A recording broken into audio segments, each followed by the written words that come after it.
A young mother and her 2-year-old daughter vanished seemingly without a trace. But now, years later, shocking discoveries are shaking up this story. Police have raided a home connected to Jennifer Wix's former boyfriend, uncovering weapons, disturbing material, and this summer, a human leg has been identified in a local creek.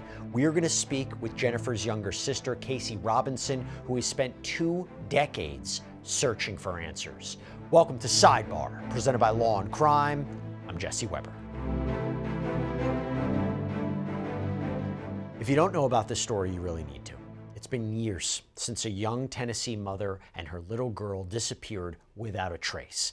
But now, new developments are shaking up the investigation. We are talking about Jennifer Wix. Jennifer Wix was just 21 years old. Her daughter, Adriana, barely 2 years old, when both of them disappeared. For 2 decades, their family has held vigils. They put up billboards. They've hired private investigators. They have been desperately searching for answers. But this is a case that sat mostly silent until recently. Today, we're not just talking about the investigation. We are actually going to hear from Jennifer's own sister, Kaye, who has been fighting for justice all these years. I had an opportunity to meet her at CrimeCon. That is why we're doing this story today. But I want to rewind to where it all began. Jennifer was a young mom in Robertson County. She was trying to juggle life after high school while raising her baby girl. Family says she leaned heavily on her younger sister, Kaye, for help. The two were inseparable, especially when Jennifer had worked nights. But then the reporting indicates that things had changed when Jennifer started dating a man named Joey Benton. And eventually, she moved in with him and his parents. Then you go to March of 2004. Jennifer called her mom sounding upset, saying that she had a heated argument with the Bentons. Adriana could be heard crying in the background. And that phone call would be one of the last her family ever got. The next day, Jennifer's mom expected a call back, but it never came. The family started to panic. Joey eventually told them that he'd broken up with Jennifer, dropped her and Adriana at a gas station, that someone in a white car had picked them up, but no one ever saw them again. Police searched the Benton property, but never named any suspects. For years, Jennifer and Adriana's faces, they were printed on flyers. They were posted on signs. Their family pleaded for leads. In 2013, investigators officially reclassified this case as a homicide, but still no arrests.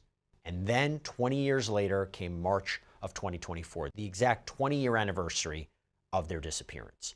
Law enforcement raided the Benton home, and inside, investigators say they uncovered dozens of weapons, explosives, disturbing material, and that led to more than 40 charges against Joey's father, Joseph Benton Sr. And then, this past July, another shocking twist. A human leg was discovered in a local creek.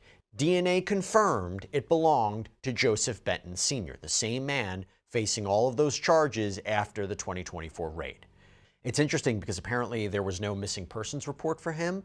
His wife did indicate it had been a minute since she last saw him. But still, again, no answers as to what happened to Jennifer and Adriana. 2 decades later, the Wix family says their mission hasn't changed. They want answers, they want Jennifer and Adriana home, and they're not giving up. Hey everybody, I just want to take a quick second to thank Upside for sponsoring this episode of Sidebar. So Upside is a free app that gets you cash back on daily essentials like gas, groceries, dining. Now believe it or not, I do know how to pump my own gas. I don't know if that was controversial or not, but when I do, I can use the Upside app. Why not get cash back when you fill up your tank, right? And yes, this is actual, real cash back. No confusing rewards or points or credits, just actual money you can transfer straight to your bank account. So once you have the app, claim an offer for whatever you're buying on Upside. You pay as usual using a debit or credit card, and you follow the steps on the app and you get paid. And as you just saw me do, you can use Upside at places like, Shell, Exxon, Mobil, 7-Eleven, Sunoco, restaurants like Chipotle, Papa John's, Dairy Queen, Domino's, KFC, Taco Bell. That's just to name a few. Now to find out how much you could earn, click the link in the description to download Upside or scan the QR code on screen and use our promo code SIDEBAR and get an extra 25 cents back on every gallon on your first tank of gas. That's promo code SIDEBAR for an extra 25 cents back on your first gallon of gas. And no one knows that better than Jennifer's younger sister, Casey Robinson. Casey was just 16 when her sister and niece vanished. She has been searching for them ever since, and I had the opportunity to meet Casey at CrimeCon, where I learned a little bit more about this story. I wanted to cover it here on Sidebar, and we have Casey with us right now. Casey, thank you so much for joining us, for coming on to talk about what's happening here. I will tell you once again, I'm so sorry for what you and the family have been going through for such a long time. I want to get into some of these updates, but first of all, what is the first thing that comes to your mind when you think about Jennifer and you think about little Adriana? Well, the first thing that comes to my mind is just heartbreak. There's just that big hole missing in our family, missing in myself. So, I mean, unfortunately, the first thought is that. Trailing right behind that is Jennifer was my big sister, and I looked up to her in every way possible. She was a straight 90s kid, and just like my idol as a little girl. We were very close. And so whenever I think about her, of course, all of the good memories are part of that thought process too. And Adriana, I mean, she was just 2 whenever she disappeared. So we didn't get a lot of time with her, but um, now as a 37-year-old woman looking back, like I just think of her. I took care of her a lot as a young girl. I helped my sister out with her a lot.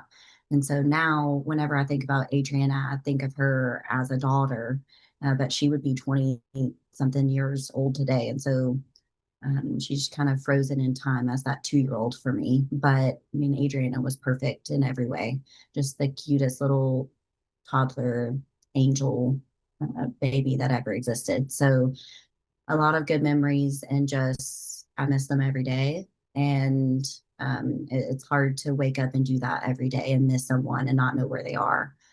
And so it's just kind of, whenever I think of them, it's just kind of a mixture of all of those things together. What was Jennifer like as a mother? Well, what did that mean to her? Adriana was Jennifer's entire world. She, got pregnant really young, found out she was having Adriana really young. And at first, that was a real big shock to all of our family. But we all just kind of jumped in and were a part of that process. And so, whenever I say I took care of Adriana whenever she was little as an infant, and I was, in my early teens, I mean, I slept overnight with the baby, got up with her in the middle of the night and fed her and everything, while my sister was working second and third shift jobs trying to make something of herself, straight out of high school and having a baby. She didn't go to college or anything like that. She was very artsy and intrinsic. She loved to write. She loved music and poetry, and wrote poetry herself and wrote songs, and would write everyone she knew letters. And so she just had that side of her that was emotional, and she was quiet, and she wasn't like your loud in your face kind of personality. She was more so like the quiet, shy girl. Of course, everyone that knew her said that, she was very kind to them all throughout high school. And as her sister, I know a different side of her, which is the more fiery side, where sisters would, argue and fight and everything. But yeah, she was, I mean, just starting out in the world, and didn't really get the chance to figure out what life had in store for her. Can you take us back over 20 years ago, those final days in March of 2004? Do you remember like the last time you saw her, the last time you spoke with Jennifer? It's really hard for me to remember the last time that I saw her because of everything that we've been through. My memory attaches to like the last traumatic experiences that we had. The last time that I really remember seeing my sister would have been on my 16th birthday, whenever she and Adriana came by our house and dropped by to celebrate with us. But I know that I worked at McDonald's whenever I was young, as my first job, and my other sister Heather did too. And Jennifer would bring Adriana to the play place there while we were working, and have a meal for them or whatever. So I believe that I saw her last probably at McDonald's for my first job. And then on my birthday probably would have been the last time that I saw her. But as far as talking with her, I can't.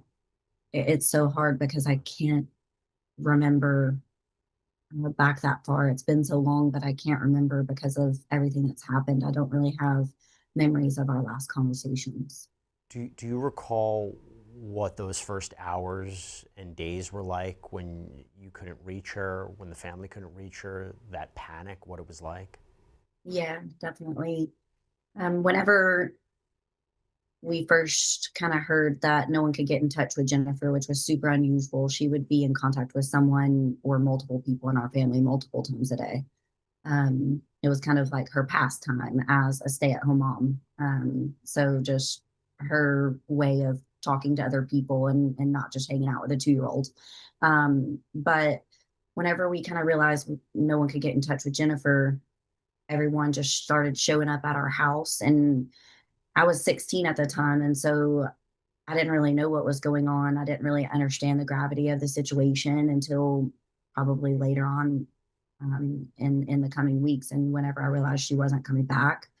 But the initial panic was just seeing like all of the adults in my life showing up at our house and everyone going out driving, trying to find Jennifer to see if she was with someone, there in town. We're from a really small town. And so you could just drive down the road and see someone driving down the road. And so that's what everyone in my family was doing. And they all were just kind of congregating at our house, just coming up with a game plan like, okay, you call this person, you call this person. Before we filed the missing persons report, it was just kind of no one knew what to do. Everyone felt something was wrong, but we didn't know where to start. And because we couldn't get in touch with Jennifer, she didn't have her own phone, she didn't have her own car, and things like that. It made it even more scary. Like we couldn't get in touch with her at all. We had to rely on the last people that saw Jennifer and that she was living with, and they were saying they didn't know where she was. Well, So yeah, when Joey Benton initially told you that Jennifer left with someone in a white car, drops them off at a gas station, someone picks them up, what was your reaction to that, and what followed from that?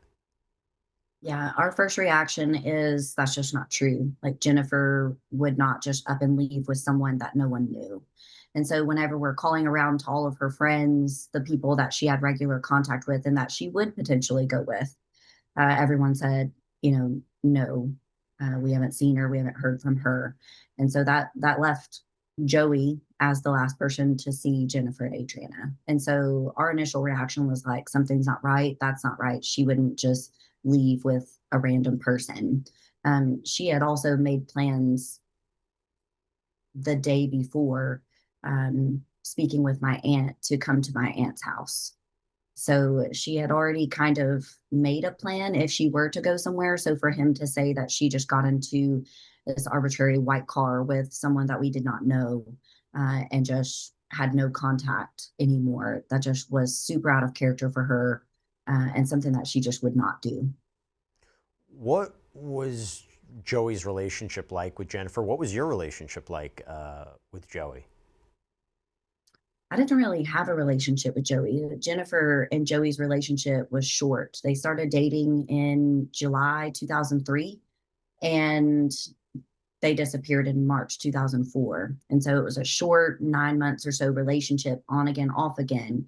In the fall of 2003, my mom and myself, we lived out west outside Las Vegas. My mom took a job out there and we moved back because of an incident that happened with Jennifer and Joey.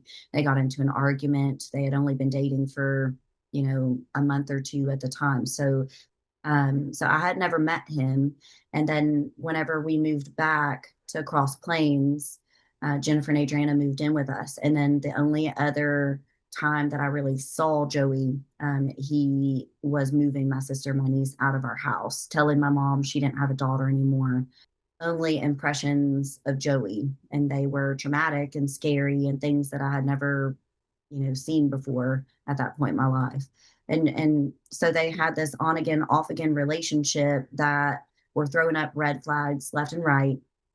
And then she moved in with him and I guess decided to continue that relationship. And from January to March, I didn't really see Joey at all, but I guess Jennifer and Joey's relationship was going okay. We didn't really hear of any arguments that they had.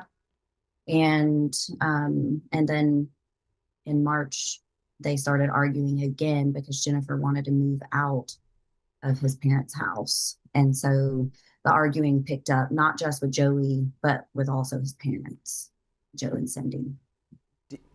Didn't you recently speak to him? Mm-hmm. Yeah. What was that I about? talked.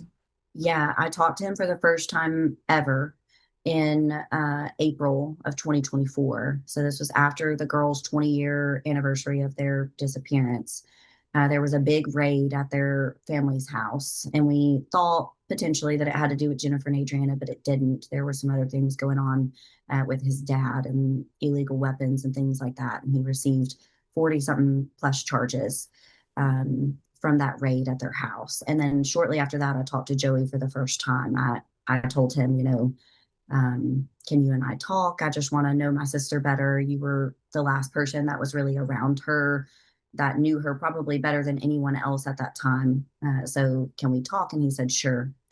So we were on the phone for over an hour, and I got the opportunity, to ask him about their relationship. And he said that they loved each other, that they had plans to have another baby, to get married, that he really loved them. And I asked him, about the last days leading up to their disappearance. And I asked him if all of that was true about him taking them to the gas station and dropping them off in the white car and all of that. And he said that, yes, that all of that was true. So we ended that first conversation. He was super cordial on the phone, said that we could talk again. He would love to talk anytime.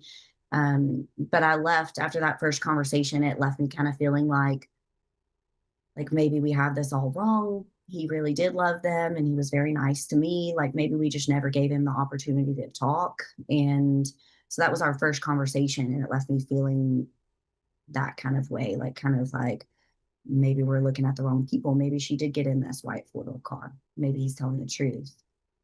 So that was our first conversation, but I talked to him again in July of last year, and it was a completely different conversation.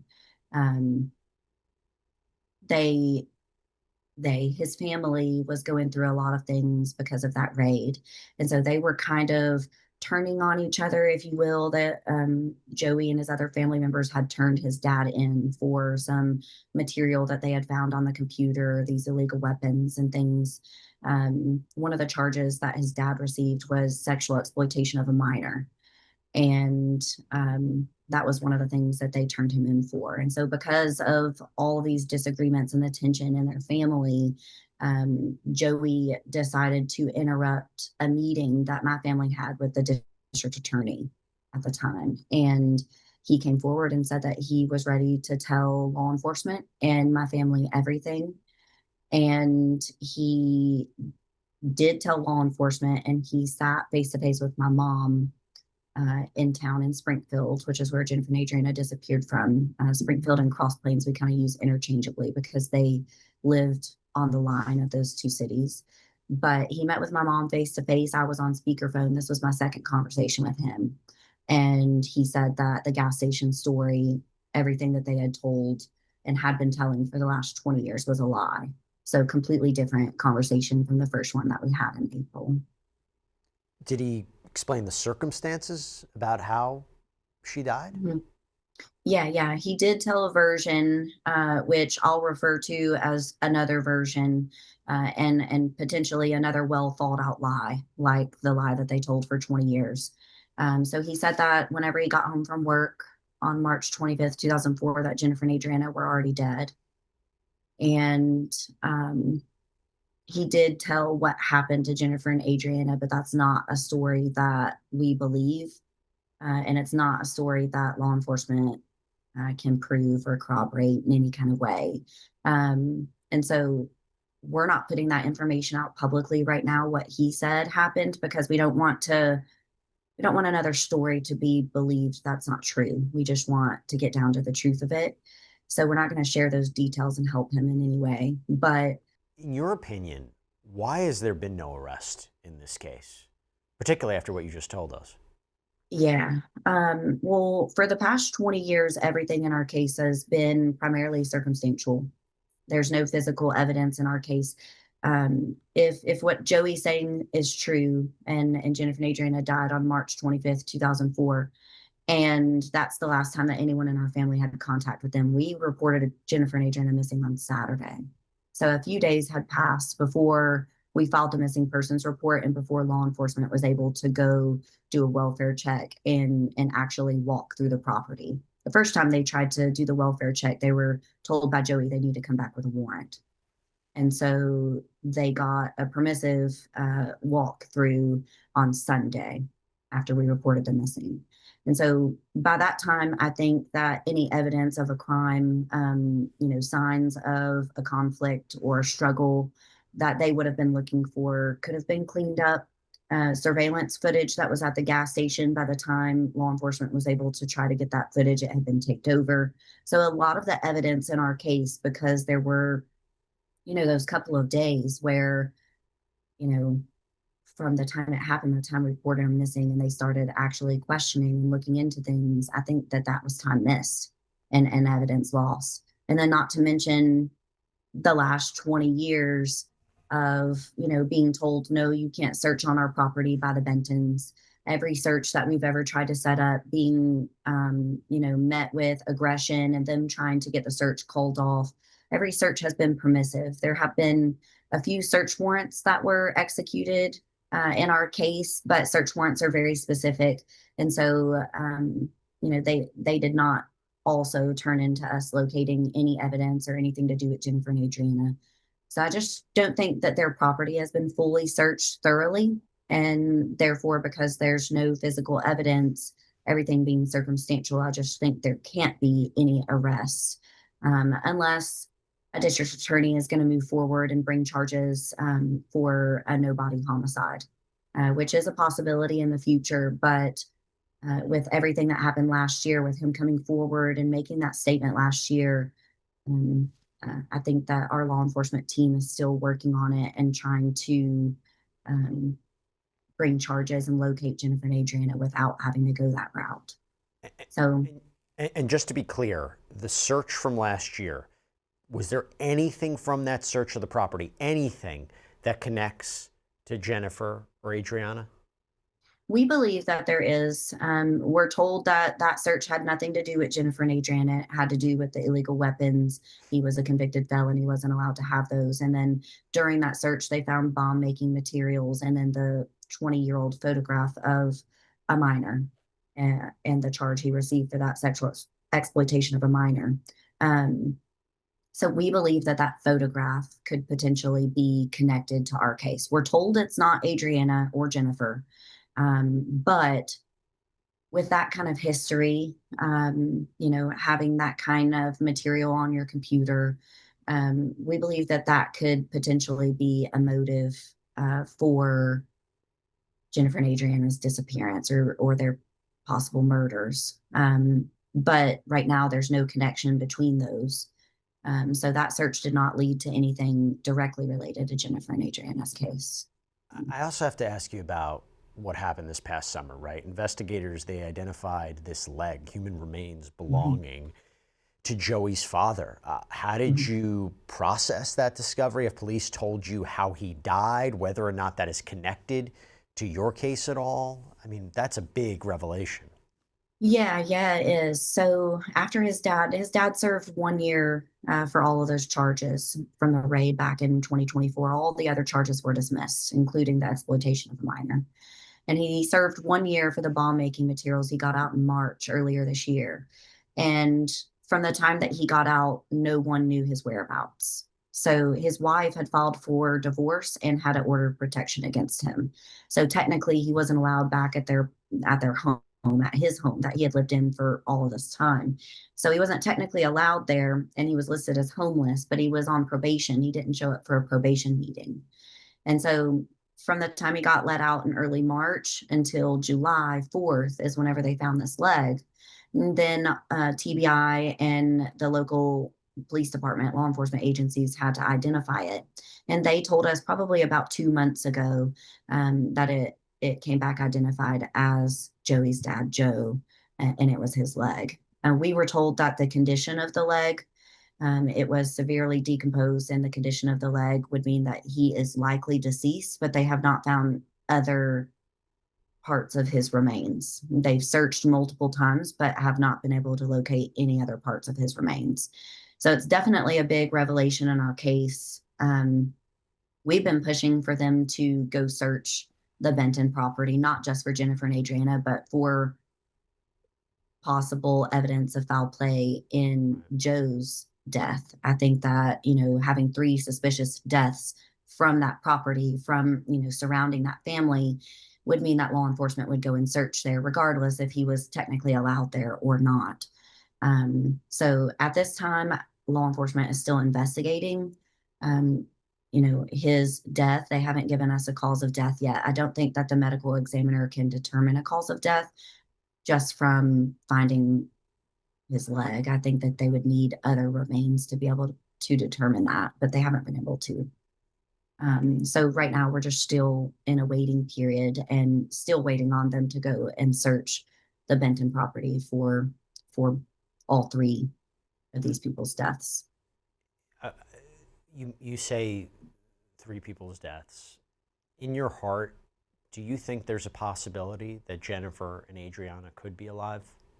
No, I don't.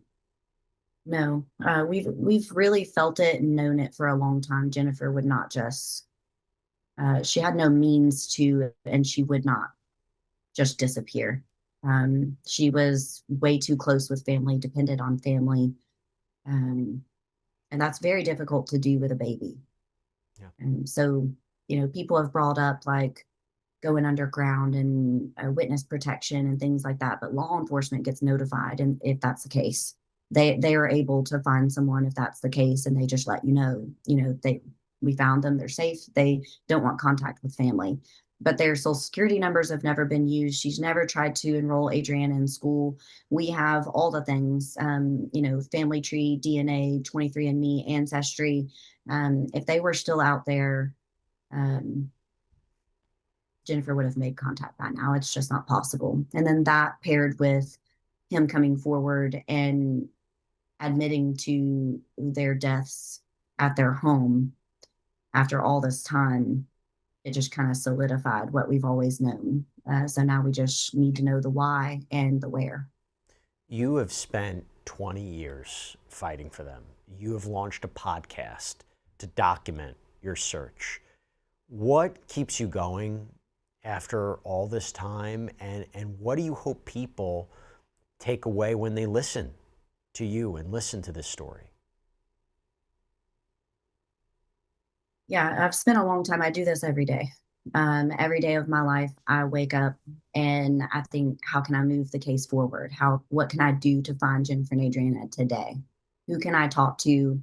Should I reach out to Joey and his family again?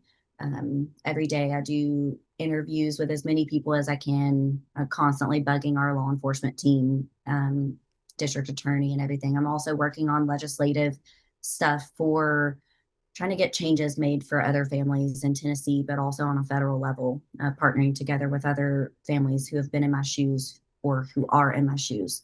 So I do this every day. My mom, the rest of my family, we do this every day, but we don't want to. Our main goal, and what I want everyone to know, is that if we could just find Jennifer and Adriana, we don't have to know the why or the who. And I think that a lot of missing persons families probably feel the same. After so much time has passed, we just want to find them and to know for sure, yeah, and end the not knowing piece. That's the hardest part. Every family will tell you that, and it's the hardest part for us too. Of course, we would like to see justice served. If not on the criminal side, we're pursuing justice or a form of it on the civil side as well. So what I would like everyone to know is that whenever you have someone you love, or two people in our case that go missing and you don't know where they are, this doesn't end for you. You have to continue it. And in some cases, that means passing it down generation to generation. I wasn't investigating the case every day for the past 21 years. My mom did it for 17. And then I took the case from her. And I just really hope that my kids aren't doing it for me one day. I wake up every day hoping that today is the day that we get the call that someone's been arrested or that they've located Jennifer and Adriana, so we can rest and we can put them to rest. That was one of the reasons I wanted you on the program, is to shed awareness to this, to bring light to this. If people are listening to this, people are watching this, what can they do to help you guys? What can they do? Well, first and foremost, what you can do to help us is social media is a powerful thing. Your show is a powerful thing. Share anything that you possibly can, especially if you're local in our area. We are of the mindset that there's only 3 people that know what happened to Jennifer and Adriana. One of them is likely deceased, so there's only 2 others. But in that local area, we need continue added pressure. Other missing persons, families, they need help adding pressure in their communities to keep the case top of mind. It's extremely important to not let the case be forgotten, not let your loved ones be forgotten, Jennifer and Adriana be forgotten. I mean, you have to continue it. So sharing on social media is the biggest thing you can do. And then whenever you see our families fighting for change, this is something that no one ever wishes on anybody else. I certainly don't. But if you see us pushing for change, sign our petitions, get behind us, talk to your lawmakers, talk to your local politicians, and get this on everyone's radars, because it's a big problem, and it's going to continue to be a big problem unless we can get in front of it. And we just need people to do that. We need people to make change. Well, Casey, I really appreciate you coming up to me at CrimeCon, telling me this story. I appreciate you coming on. Our hearts, our thoughts, our prayers are with you, your family. As you navigate this, I hope you get the answers that you and the family are desperately looking for and searching after all these years. And maybe someone who's watching this or listening to this can help you guys in some way too. So really, Casey, thank you so much. Yeah, thank you. Appreciate it. And that is all we have for you right now here on Sidebar. Everybody, thank you so much for joining us. And as always, please subscribe on YouTube, Apple Podcasts, Spotify, wherever you should get your podcasts. You can follow me on X or Instagram. I'm Jesse Weber. I'll speak to you next time.